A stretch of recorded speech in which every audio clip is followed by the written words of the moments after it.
Welcome to Urban Knife Guy, where we explore the urban lifestyle and jungle survival. Today we're out in the jungle again. It just rained, so it is quite wet, and I'm following a main trail down this route, and we'll see where we'll go. We'll also take some secondary trails, which means they aren't as defined as these, and maybe if we're adventurous, we'll go off trail as well. I do have a prototype parang which I am product testing, so we will do some of that as well. We'll do a bit of chopping, a bit of limbing, and maybe some light clearing. But this is very typical of a tropical jungle, especially after it's rained. Lots of muddy surfaces, crevices with water. Now the soil gets soft, so you have to be very careful when you hike through these locations. You definitely do not want to be holding a camera in front of you as you walk, because you can just have a misstep. So if you do hike in this sort of tropical climate, especially after it's rained, even on these main trails, in fact the main trails are the ones that get even more muddy, because there may be other people who are trekking through and they would soften the soil. So always be careful when you step. I try generally to avoid the edges of gullies like this, because this may just break, it may slip. So look for dry surfaces and keep along the edges. So once again, we come across a gully like that, you do not want to deliberately try to walk on the edge, because you could easily slip or the ground could give way. So let's see where we go, and we'll see if we stop by any interesting routes. So this is something that we'll come across quite often. We will have two axes, which are basically main trails. So we have a Y junction, but there's also a trail into the jungle, and this is a secondary trail. So let's take it. Now this particular trail, as you can see, it's not as well used, it's not so muddy, but there is still a distinct trail if you look in front of you. Of course, if you look here, it might seem that there's a path going down as well. So you really need to look ahead and just don't look at the first few meters in front of you. Look far off, maybe 20, 30, 40 meters in front, and see if you can see if the trail continues. If so, that is a secondary trail. So that means someone has actually opened up the path and people have actually gone through, which is why there is kind of a clearing and a trail. But you have to take note, even as you're going through a secondary trail, sometimes you could accidentally just wander off trail, and suddenly you realize you're off trail. So just be careful. And if you're using maps, not all secondary trails are on maps. It really depends how used that particular trail is and whether it's been indexed by, let's say, a map or an app that you're using. But if you see a very distinctive trail like that, it's probably quite safe. But always check back of your compass, of your map, to know roughly where you are. And if things get just a bit too unfamiliar and you seem to not be on the trail anymore, you could do a marking or look out for landmarks so that you can always come back to that particular spot. And I advise you, if you're going through unfamiliar territory, do this every, I would say, 50 meters or so. Don't walk for kilometers, because it's so easy to get lost just like that. So you can see now, especially from this angle, this is a very defined secondary trail. So let's just follow it and see where it goes. Often when you're on a secondary trail or even off trail in a tropical jungle, you might come across really large leaves like this. Now it's advisable not to step directly on the leaves for several reasons.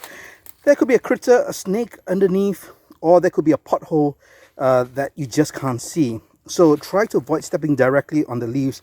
Step on solid soil that you know is solid, because the leaves can also be slippery if there's moss which is growing underneath, or it's just a wet patch. So another example, we come to the path over here.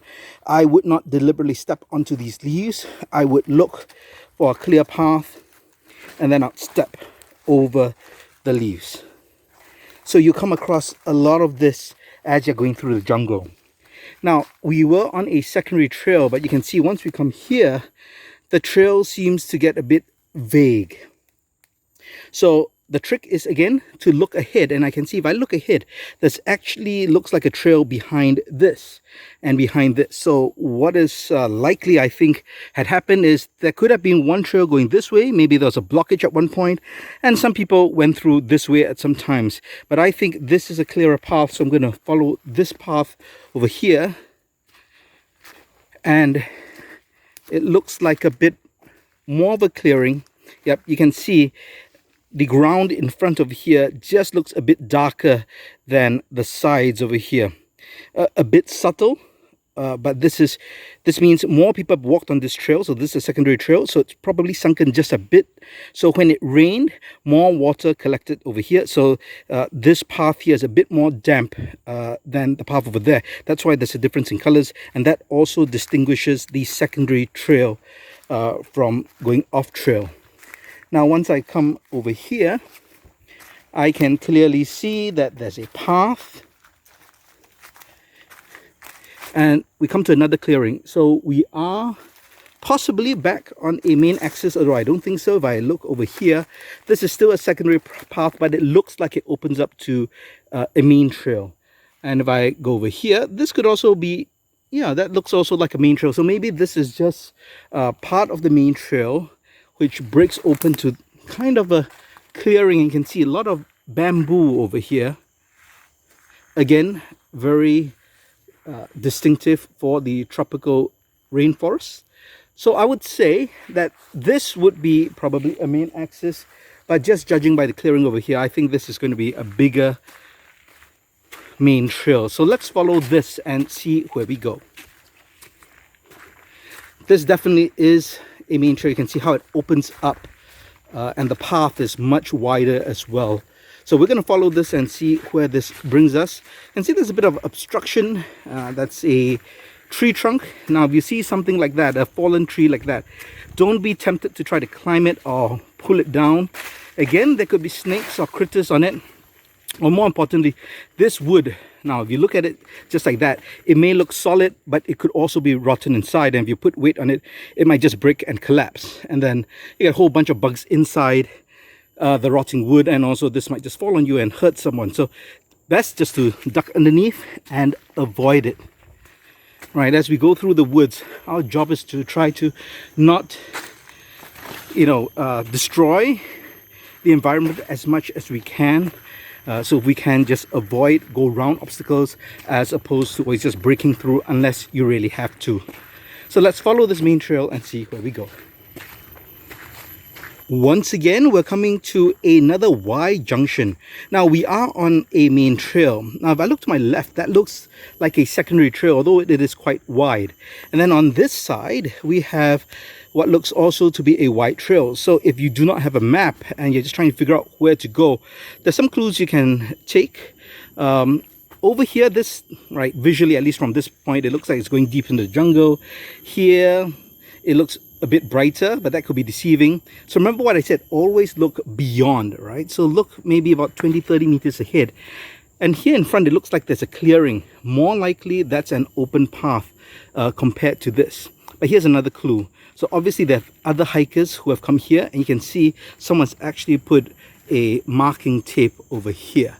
So this is probably from a hiking group. A leader would have marked the trail so that when they come to this junction, his teammates who have fallen behind would know which path to go. And likely, if it's a trail like that, leaving trail markers, and it's a group, likely it's a beginner's group, so they're likely going to take an easier route going down a main trail rather than going down a secondary trail. So if I'm going to a main trail, then I would follow this route. Let's see if I'm right. So this looks very much like a main trail. As you can see, it widens up. And a lot of times main trails tend to go through clearings as well, as you can see. But once again, we are at crossroads, literally. This looks like it goes through a secondary trail.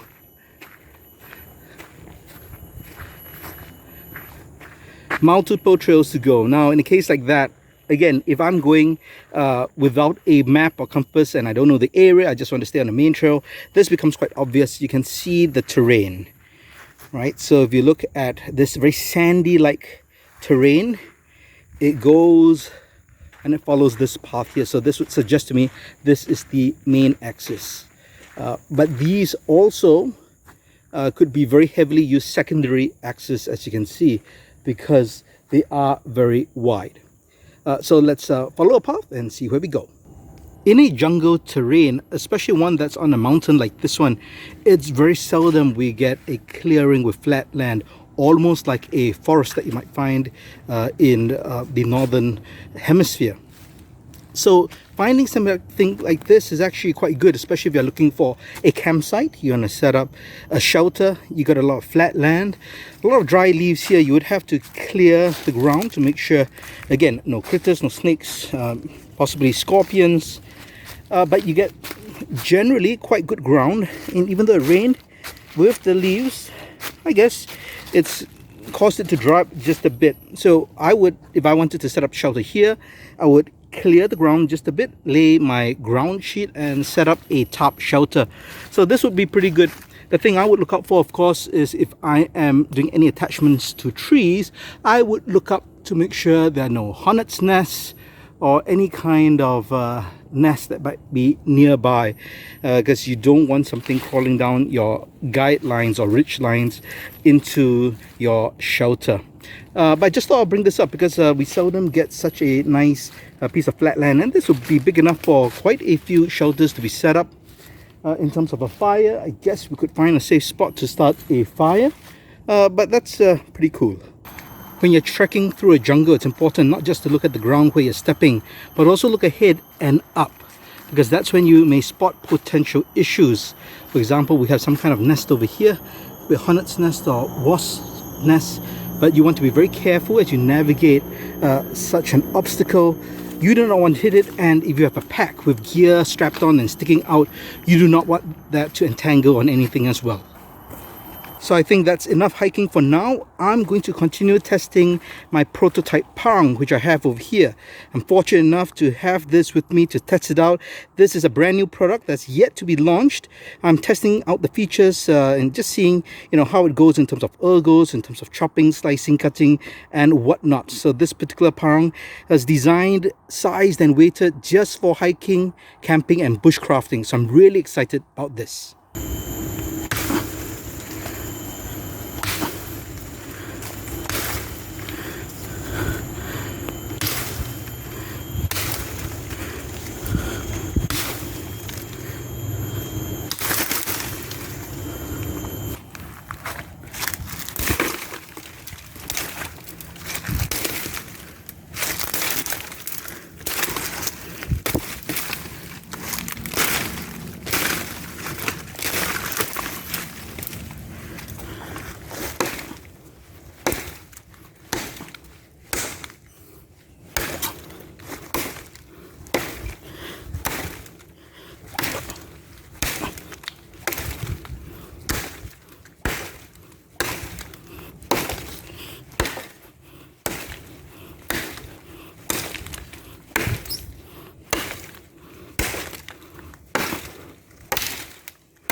And that's about it for this session.